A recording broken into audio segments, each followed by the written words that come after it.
CNBC-TV18 presents Digital India Vision 7.0, powered by MasterCard. Ushering in India's Tech Age on 24th August 2022. Data is pervasive, ubiquitous, and growing in a manner that is difficult to gauge. Humans every day are generating 2.5 quintillions of data bytes. Businesses are now fast turning this data deluge and converting it into meaningful information to make informed business decisions. According to IDC, 40% of the organizations will implement dedicated cloud services either on-premises, on-prem, or with a service provider's facility, pushing India's agenda of strengthening and making it a hub for cloud services. Network 18 has been at the forefront to highlight the success of Digital India's mission through its Digital India vision. Today, we have with us Puneet Chandok, President of AWS India and South Asia. Puneet, thank you very much for joining us. This Digital India mission has been a key enabler for improving the quality of life, for digitally empowering India's economy as well as society. Wanted to get your thoughts in as we start this conversation. Listen, Nima, first of all, thank you for having me. Absolutely thrilled to be here as part of the conversation with you today. Listen, hand on my heart, I truly believe Digital India mission is one of the most critical initiatives that this government has undertaken in the last, or any government in India has undertaken in the last decade. In my book, it's setting up India to be an even bigger power than we already are. And when I think of the impact of Digital India on Indians, there are three words that come to my mind. First is access, second is empowerment, and third is growth. And let me unpack each of these three for you. If you think about access, right, Digital India basically is the infrastructure highway that we've built, which is driving connectivity, innovation, and inclusion in India like never before. Right? It's putting the power of technology and information into the hands of 1.4 billion Indians. So it is truly the digital infrastructure, the highway. We've always have had potential as Indians, but I think with Digital India, we now have access. If you look at the numbers, right, over 900 million internet users in India, that's a penetration of over 60%. By the way, this number is projected to get to 1.3 billion, so we'll add 400 million users, which is more than the population of most countries in the world except India and China, right? So that's the scale of what we're building. By the way, 370 million of the internet users today come from rural areas, so it's broad-based. And with this, India is becoming an even stronger democracy, if you will, right? Because we're seeing democratization of technology, we're seeing democratization of talent, and we're seeing ultimately democratization of impact, right? So that's access. The second is empowerment, as I said. Today, Indian masses control their own destiny, right? They're not dependent on others. They're not operating in constraints. Anyone from a student sitting in a dorm in a small city in India or a farmer in rural India can truly access technology and build life-changing solutions.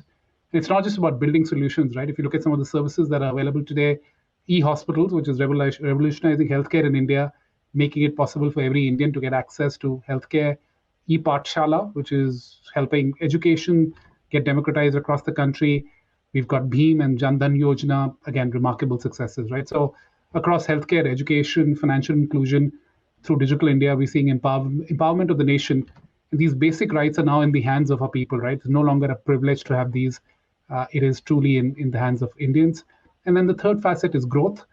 As Digital India and capabilities improve and connectivity becomes more and more mainstream, technology will quickly and radically change every sector of India's economy, right? And it's not just for businesses, but even for individuals, right? And we're going to see more and more jobs being created. There's a recent McKinsey study which said we'll have 65 million, up to 65 million new jobs by 2025. That's a massive, massive number. And if I put all of these three together, access is the first step.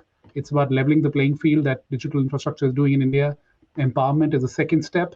It's about pulling the power of internet and information into the hands of millions of individuals. And then ultimately it leads to growth, which is the third part, growth for individuals and growth for the country. And that's how India moves forward. Puneet, India has emerged as a powerhouse when it comes to digital payments. UPI has been a game changer. How can we replicate the success that we've seen in fintech to other areas, say like education, healthcare, public services? It's a great question again, Rima. And I was actually seeing some statistics on this recently, and I was astounded to say the least, right? It just, as of May 2022, India has made over 98 billion, and that's billion with a B, UPI transactions. And it's not the value that I'm talking about, it's the number of transactions, right? And that roughly translates to 70 lifetime transactions on an average for every single person in the country at 98 billion transactions, right? In terms of value, we've crossed $2.1 trillion. So UPI has just been incredible and been a massive success. And India is now being lauded as a global guru of payments and is helping other governments to build something similar, which is incredible. To your question on how do we replicate, but before we get to the replication, right, I think it's important to understand why UPI has really worked and what's really behind this. And I think to me, it comes down to three aspects: interoperability, security, and public-private partnerships. If you look at interoperability, right, that's the single most important facet of UPI payments, and which has created a lot of adoptions, right, across merchants, users. What UPI has done is created a low friction, low latency, high availability system, which is seamless, right? So you have a single mobile application for accessing different bank accounts, single click, two-factor authentication, and then you've got availability 24/7, 365 days a year. That I think just reduces friction dramatically. Security has played a big role. UPI has been built on a very secure layer, and it simplifies both authentication and consent. And it's not easy to garner the faith of 1.4 billion Indians, right? And they've been able to do this because they put security at the top. And then third, I think the most interesting part, right? It's UPI is built as a standard open source layer, which enables a lot of innovation on top of UPI. And that is crucial. There has to be an open market which fosters collaboration and innovation like this, right? And that's another big reason why UPI has worked. I like how you break down everything into three key points. The three key, the cornerstone always boils down to three key principles. But just finally, Puneet, wanted your thoughts on, CNBC TV18 and this mission that we've been running for the last 7 years, chronicling India's digital journey. Any message that you'd like to leave for our audience? Well, I'll just say congratulations to you and the entire CNBC TV18 team. I think Digital India Vision is a terrific initiative. I'm actually thrilled to see all of you and CNBC TV18 leverage the platform that you have and the reach that you have to keep Digital India front and center for Indians. It's a very relevant topic for us to talk about. You've got an inspiring lineup of speakers. And I think conversations like this, at least for me, get the juices flowing, right? It inspires a lot of action in each of us for our customers, for individuals, for Indians at large, right? And I think conversations like these are important because that's the way you move India forward. That's where you exchange ideas. You get people, you mobilize people towards action. So I'd love to see this continue. Congratulations once again, and I look forward to the version 8.0 and a lot more coming from all of you. Thank you very much for your time today. Thank you, Reema. Application of technology for a very inclusive growth has been a game changer in India. The government is clearly on a mission to digitize the Indian economy, right? And to leapfrog this even more, I truly believe that the industry and government collaboration becomes even more important than ever before. CNBC TV18 presents Digital India Vision 7.0, powered by MasterCard, ushering in India's Tech Age on 24th August 2022. With the advent of Digital India program, technology has been evolving at a breakneck speed. At the same time, new technologies are also emerging. The potential and application of technology for inclusive growth has been a game changer for India. The government aims to promote the adoption of tech-based solutions in India's public service sector through specially curated digital upskilling programs for India's public and government officials. Network 18 has been at the forefront to highlight the success of Digital India mission through its Digital India Vision initiative. Today, we have with us Ms. Sindhu Gangadharan, the Senior Vice President, MD at SAP India. Sindhu, thank you very much for joining us. How has SAP Labs partnered with the National E-Governance Program to improve the government's digital capabilities? Thank you, Reema. Thanks for having me on this call today. And you're right, Reema, we have partnered with the National E-Governance Division, which is the Ministry of Electronics and IT, to set up the SAP Center for Digital Government. And this is right here on our campus at SAP Labs India. And I'm sure you'd agree, Reema, that the application of technology for a very inclusive growth has been a game changer in India. The government is clearly on a mission to digitize the Indian economy, right? And to leapfrog this even more, I truly believe that the industry and government collaboration becomes even more important than ever before. And so also this collective initiative between SAP and the IT ministry will, I believe, enable the next wave of Digital India's inclusive and transformational initiatives. So if I go into the details, what we're trying to do here is really to promote the adoption of technology-based solutions in India's public service sector through specially curated digital upskilling programs for the government officials.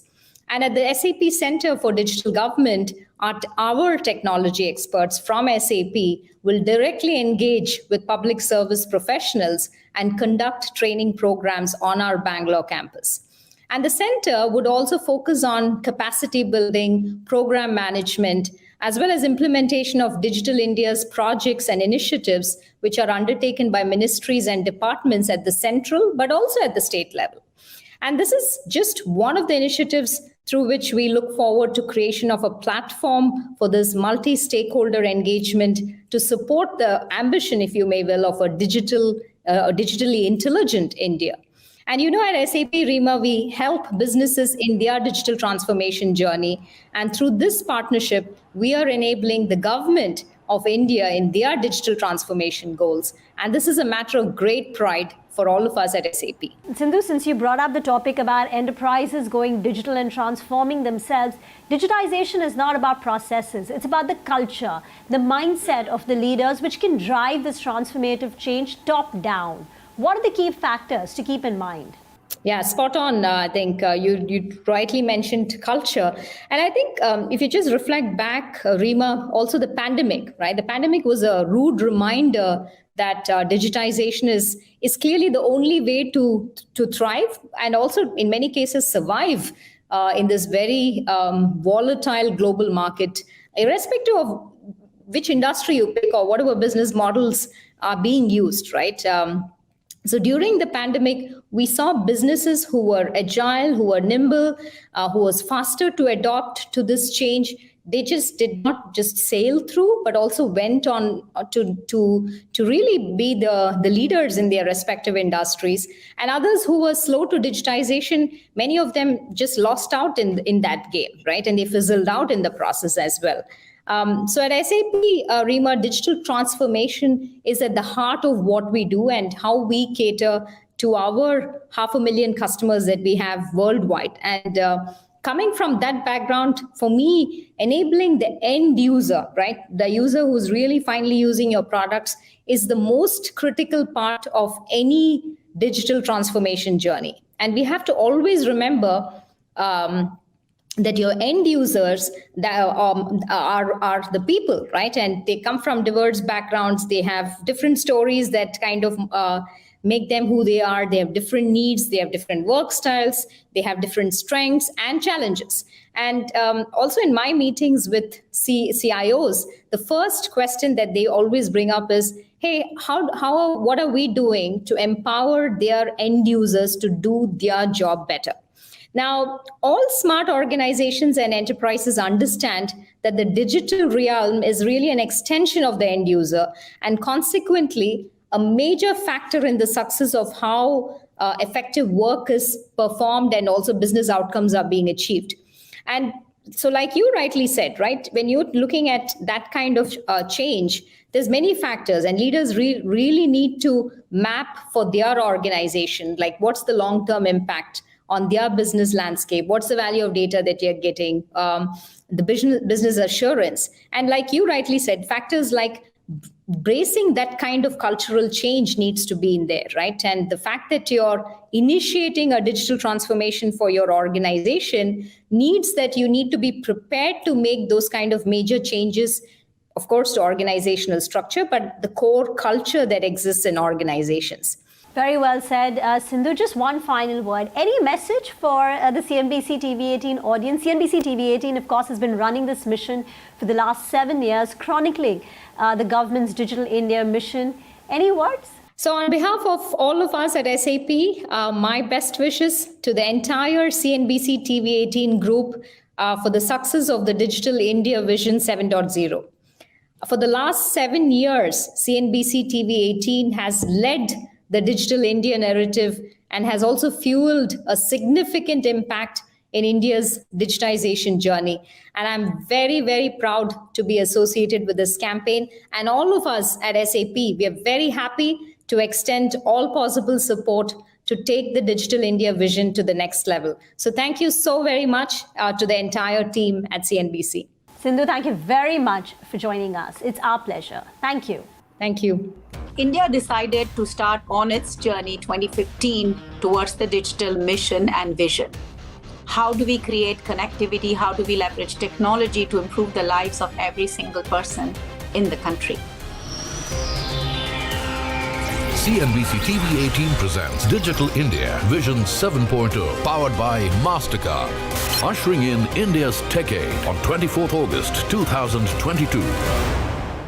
Hello and a very warm welcome to CNBC-TV18 presents Digital India Vision 7.0, powered by MasterCard. I'm Mugdha Kalra.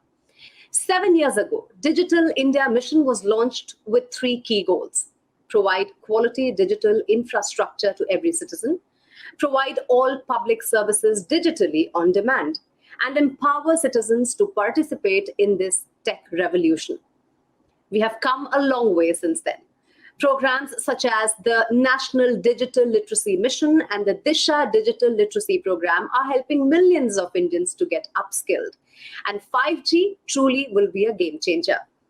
Network 18 has been at the forefront to highlight the success of this mission through its Digital India Vision initiative. And today I have the pleasure of speaking to Nivriti Rai, Country Head Intel India and VP and GM Automotive Solutions Group IFS at Intel Corporation.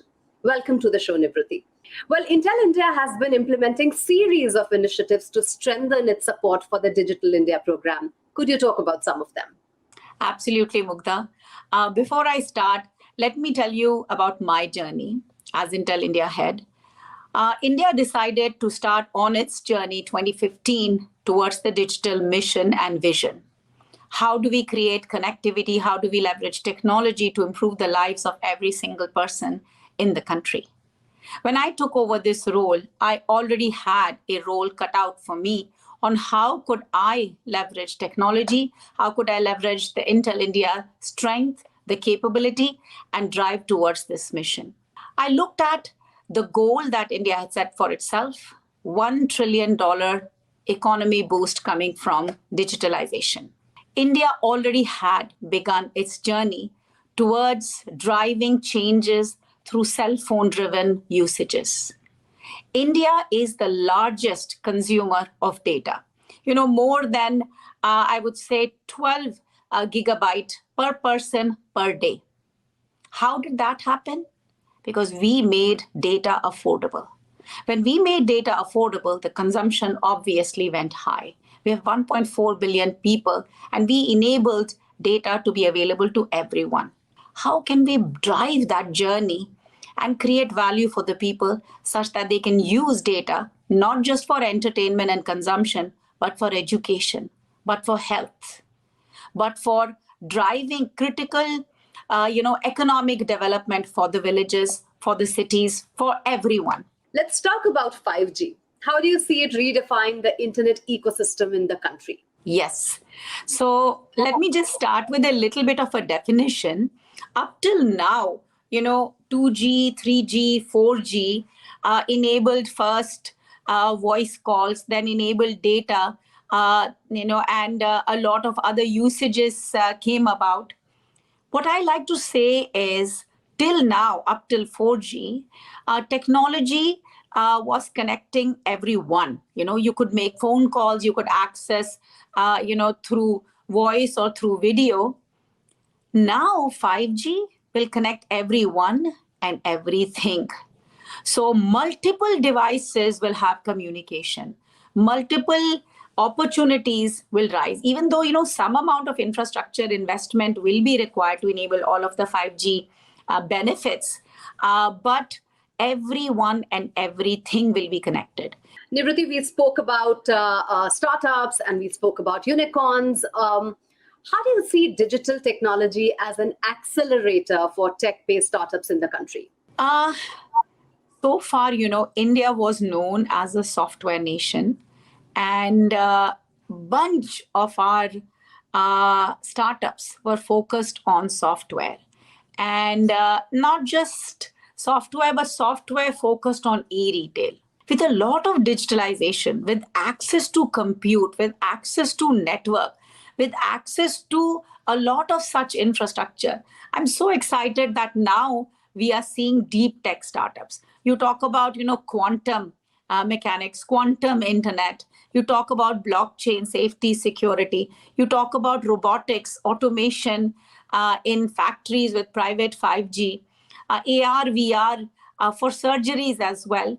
So a lot of this connectivity, a lot of this, distributed compute, a lot of this access to cloud, all of this driven through digitalization is giving rise to these startups. Well, time now for closing comments. Would love to have a message on the initiative by CNBC-TV18 on the Digital India Vision 7.0. I love the fact that you are reaching out to people. Our messages can be heard. You are, enabling people to see what value can be created through technology. I am seeking partners. So when people hear about, different programs, they'll reach out and connect. The collective intelligence can create much better solution. And I want to end with, this is a quote that just came out based on a question that somebody asked me, is technology is the cheapest way to make a difference in somebody's life. Otherwise, technology by itself is lifeless. Nivriti, this was such a pleasure. Thank you so much for your time and all those wonderful insights. I wish you and Intel all the very best. Thank you very much. And thank you for the lovely support that you provide us. CNBC-TV18 presents Digital India Vision 7.0, powered by MasterCard. Ushering in India's Tech Aid on 24th August 2022.